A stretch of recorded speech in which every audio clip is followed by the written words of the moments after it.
नमस्ते दोस्तों, स्वागत है आप सबका स्पेशल ब्लॉग में। मैं हूं आपका दोस्त पूजा। स्वागत करते हुए सभी के मेरे चैनल पर। तो दोस्तों कैसे हो, उम्मीद करते हो सभी अच्छे होंगे और भगवान के आशीर्वाद से आप सभी अच्छे रहे, यही कामना करती हूँ हमेशा से। तो दोस्तों अभी हो रही सुबह सुबह का टाइम, तो मैं यहाँ पे जा रही थी बाहर। तो देखिए मंदिर यहाँ पे बना हुआ है, कितना खूबसूरत मंदिर है।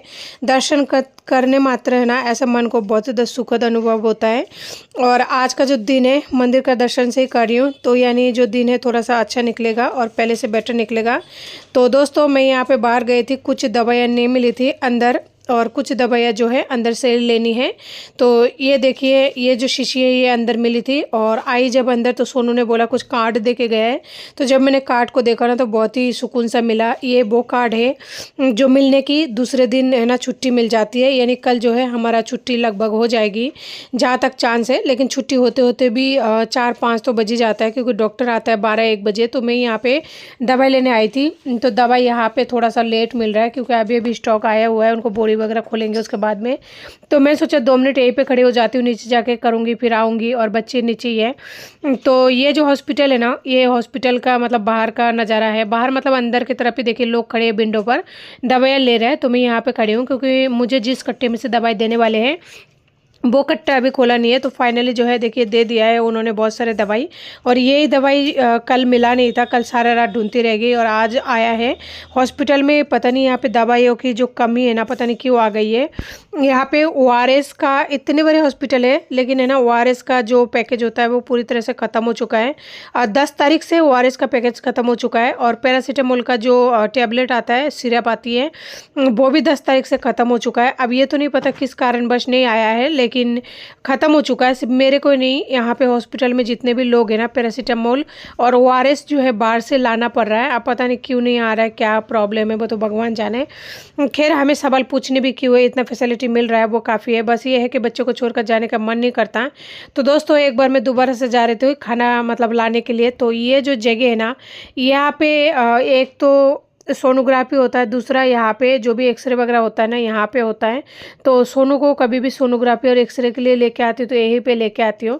लेकिन दोस्तों एक बात है, मेरे बच्चों ने इस सफ़र में मुझे बहुत ज़्यादा सपोर्ट किया है। चाहे किसी को मतलब मानना है चाहे नहीं मानना है, मुझे इससे कोई फ़र्क नहीं पड़ता, लेकिन मेरे बच्चे ने मेरी इस सफ़र में, इस हालत में बहुत ज़्यादा सपोर्ट किया है। क्योंकि मेरे दोनों बच्चे अंदर रहते हैं अकेले, बस वो बोलते हैं ना नाम का भर्ती है। भर्ती तो मैं उनको करा देती हूँ हॉस्पिटल में, उसके बाद में मैं निकल जाती हूँ दवाई लाने, खाना लाने, पानी लाने, यानी जो भी लाना होता है बाहर से सब कुछ लाने के लिए निकल जाती हूँ। बच्चे जो है अंदर ही रहता है, दोनों बच्चे। और इस बार तो आप लोगों ने देख लिया मेरे साथ में कोई भी नहीं है। यानी कुल मिला के बात यह है, अगर आपके पास में खुद के पास में पैसा है ना 1-2 रुपये, तो आप सब कुछ कर सकते हो खुद से भी। और अगर नहीं है तो फिर कोई किसी के साथ नहीं है, ना माँ बाप साथ देता है, ना पति साथ देता है, ना घर वाले साथ देता है। मैं मेरी एक्सपीरियंस के आधार पर बता रही हूँ। और जो भी लोग मेरा इस ब्लॉग वाली वीडियो को देखता है उनको पता होगा मेरे साथ क्या स्ट्रगल चल रही है इस टाइम, और मेरा दिन कैसा चल रहा है। दोस्तों देख सकते हैं आज का जो दिन है कितना बुरा मतलब निकलने वाला है। मुझे लगा था अच्छा निकलेगा, लेकिन ख़राब निकल गया है। यहाँ पे एक भी दुकान आपको खुली नहीं नज़र आ रही होगी, सारे दुकानें जो है आज बंद था। पता नहीं किस वजह से बंद है, लेकिन सारे दुकानें बंद है। और खाना जो है मुझे काफ़ी दूर से लाना पड़ा, टोटो किराए पर लेके 50 रुपये दे के जाने में, 50 रुपये आने में, जब जाके खाना लेके आई हूँ। यानी 2-3 किलोमीटर से भी ज़्यादा दूर जा चुकी थी खाने की तलाश में। खाना तो मुझे किसी भी हाल में लाना ही पड़ेगा, क्योंकि मेरा बच्चा छोटा हो चाहे बड़ा हो, आप सारे दिन किसी भी बच्चे को भूखा नहीं रख सकते, या फिर खुद भी नहीं रह सकते। चाहे एक टाइम खाओ, थोड़ा सा ही खाओ, आधी रोटी खाओ, लेकिन खाना तो पड़ेगा। भगवान ने पेट बनाया ऐसा है। तो फाइनली यहाँ पे लेके आई थी खाना। छोटू इतना ज़्यादा भूखा हो चुका था, मैं आपको बता नहीं सकती। आप देख सकते हैं किस तरीके से वो छानबीन कर रहा है, ताकि उसको जब तक मैं निकालूं उससे पहले कुछ खाने को मिल जाए। वो बहुत ज़्यादा भूखे हो रहे थे, और कल उसका तबीयत बहुत ज़्यादा डाउन हो चुका था, लेकिन आज थोड़ा सा ठीक है। और सोनू भी पहले से ठीक है। आज शाम तक हो सकता है उसकी जो सीरीज़ लगती है ना वो उतर जाए, क्योंकि उसका तबीयत पहले से थोड़ा सा ठीक है। आप लोगों की दुआ जितने भी लोगों ने, माओं ने मांगी है ना, वो कभी खाली नहीं जाता है। और जो भी लोग दिल से प्रार्थना कर रहे हैं ना मेरे बच्चों के लिए, उनको दिल से धन्यवाद करती हूँ। जितना धन्यवाद कहूँ उतना कम है।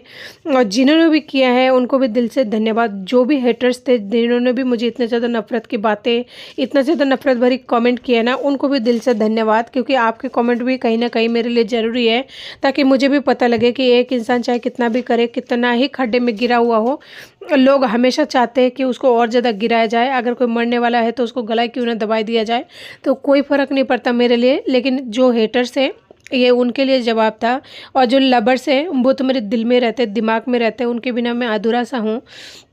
दोस्तों यहाँ पे निकल रहे थे खाना, देखिए छोटू यहाँ पे रोटी निकाल लिया और तोड़ के खाना शुरू भी कर दिया है, तो समझ सकते हैं बच्चे कितना ज़्यादा भूखे हैं। और अभी का ये रोटी है ना, हम रात के 10-11 बजे तक खाएंगे। जो भी लाए सब्जी वगैरह ख़राब हो जाता है, लेकिन फिर भी मैं खा लेती हूँ। शाम को बच्चों को सब्जी नहीं देती हूँ, बच्चे ऐसे कोरे रोटी खा जाते हैं। अभी देख पा रहे होंगे आप छोटू किस तरह से खा रहा है, इसी तरह से खाते हैं।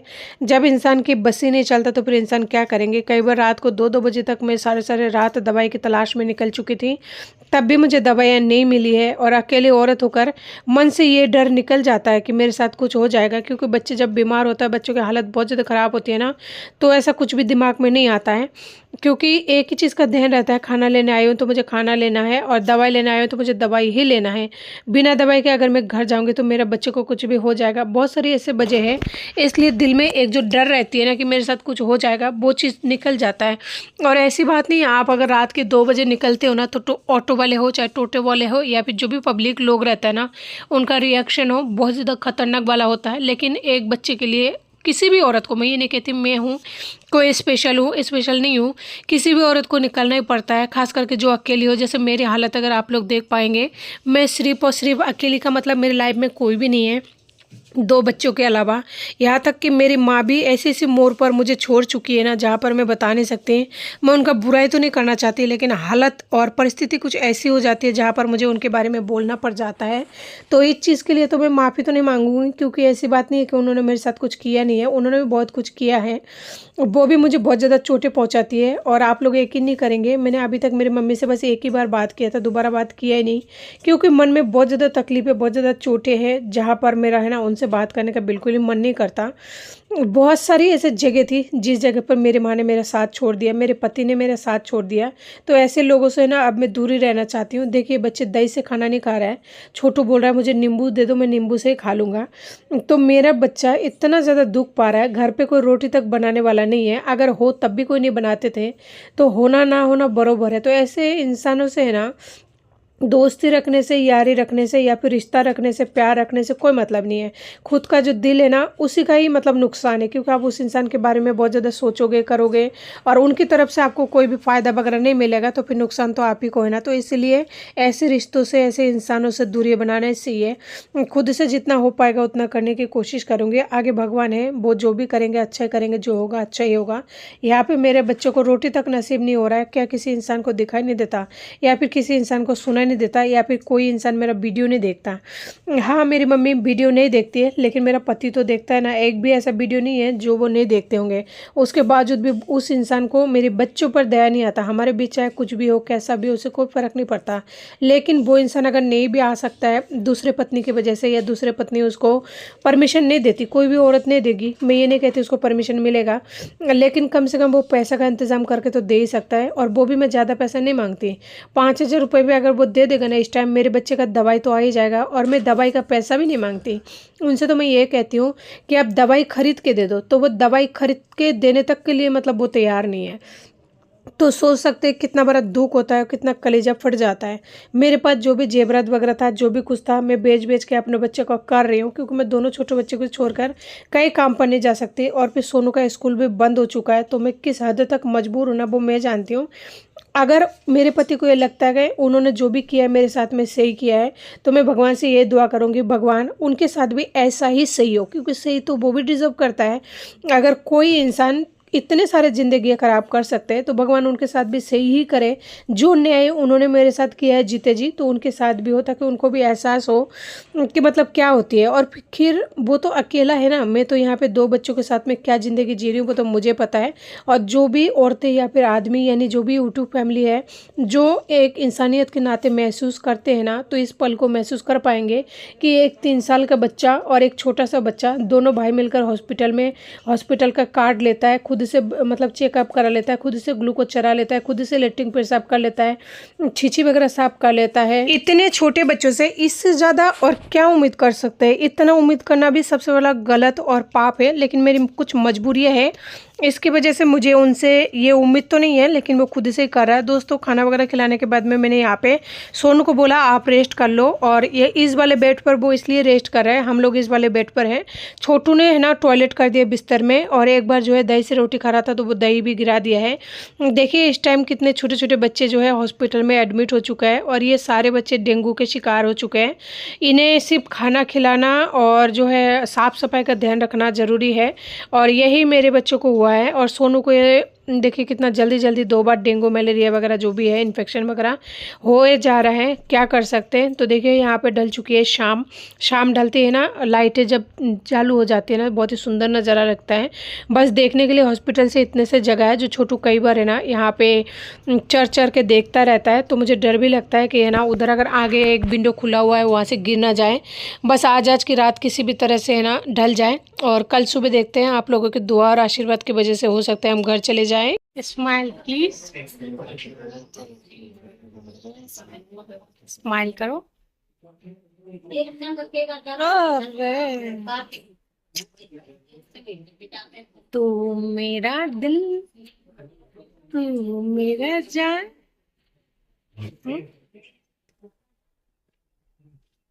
सोनू मरवाएगा अभी, 2 ही झापड़ मारेंगे कान पट्टी पर।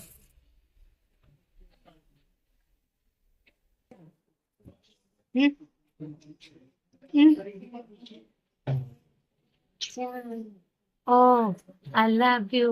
Oh, छोटू। Oh, मम्मा। तो जी यहाँ पे मैं छोटू को यही कह रही थी कि ना हो सकता है कल छुट्टी मिल जाए, घर चलेंगे अपन। तो छोटू भी खुश हो रहा था, मैं भी थोड़ा सा खुश हो रही थी। आप लोग दुआ और आशीर्वाद बनाए रखना कि कल हम लोग घर चले।